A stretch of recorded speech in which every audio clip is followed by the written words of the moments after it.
એના દ્વારા જે આક્ષેપ કરવામાં આવે છે એ અત્યાર સુધી અહીંયા ઓફિસ સુધી કોઈ આક્ષેપો રિટર્નમાં યા કંઈ મૌખિકમાં આવેલ નથી. એ કોઈ આક્ષેપ કરેલા હોય એ આક્ષેપ આવે અહીંયા સુધી પછી એના ઉપર તપાસ કરવામાં આવશે. બાકી એને સારવારમાં કોઈ કમી રહેલ નથી. એને જે સારવાર હોય ન્યુરો સર્જરી દ્વારા જે કરવામાં આવેલ હતો એ જે સારવાર ઉચિત હોય એ વધુ સારવાર કરવામાં આવેલો હતો. લેકિન એ જે પેશન્ટ હતો એ શરૂથી બહુ સિરિયસ અવસ્થામાં આવેલા હતો.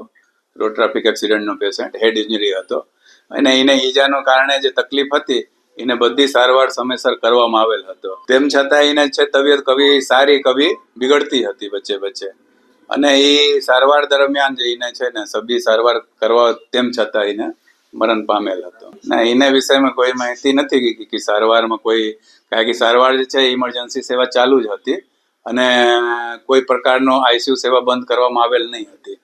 કેવલ ઓપીડી સેવા એ બધી. હા, એ અમારો છે સુપરિન્ટેન્ડન્ટ મેડમ અને એ લોકો નક્કી કરશે કે તપાસ કમિટી બનાવીએ અને તપાસ કરીએ. ના, એ તો તપાસનો રિપોર્ટના આધારે એ લોકો નક્કી કરશે. એ બધું તો ડિટેલમાં જે ન્યુરો સર્જરી વિભાગમાં દાખલ હતા એને એચઓડી અને એ લોકો બહુ માહિતી આપી શકે છે. પછી એ બધું ડિટેલ માહિતી લેવા પડે પછી તમને બધાનું જાણ કરવામાં આવશે. ના, એ સબમાં કંઈ તથ્ય નથી. એમાં કંઈ કોઈ પાસે માં કાર્ડ ન હોય ને, કુછ ન હોય તો બી સિવિલ હોસ્પિટલમાં જ્યારે દર્દી દાખલ થાય એના પાસે પૈસા ન હોય, કોઈ કાર્ડ ન હોય, તેમ છતાં સારવારમાં કોઈ કમી રહેતો નથી. આપને પાસે બહુ ઉપાય છે. ના, એ વિષયમાં કંઈ આપણને જાણકારી નથી કોઈ માંગણી કરેલા હોય. ના, એ યોગ નથી. એને કાર્ડ તો એ ડોક્ટરના હાથમાં નથી રિજેક્ટ કરવાનું.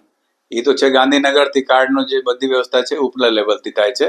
અને એને જે એમાં યોગ્ય હોય, જે બી પેશન્ટ હોય, જે બી જેને કાર્ડ બનવાનું યોગ્ય હોય એ બધાનું કાર્ડ બને જ છે. એમાં કોઈ બચ્ચે એ નહીં કરી શકે. એ રિપોર્ટ હવે તક આવ્યો નથી. અને કે ખાલી એવું જે છે જે મારામારી કરેલા હતા એ અરેસ્ટ થયેલા હતા એ પછી હડતાલ સમેટ લેવામાં આવી હતી. એ પછી તપાસ કમિટીનો રિપોર્ટ અત્યાર સુધી અહીંયા સુપ્રિન્ટેન્ડન્ટ ઓફિસ સુધી આવ્યો નથી. એ આવે પછી એના ઉપર કાર્યવાહી થશે.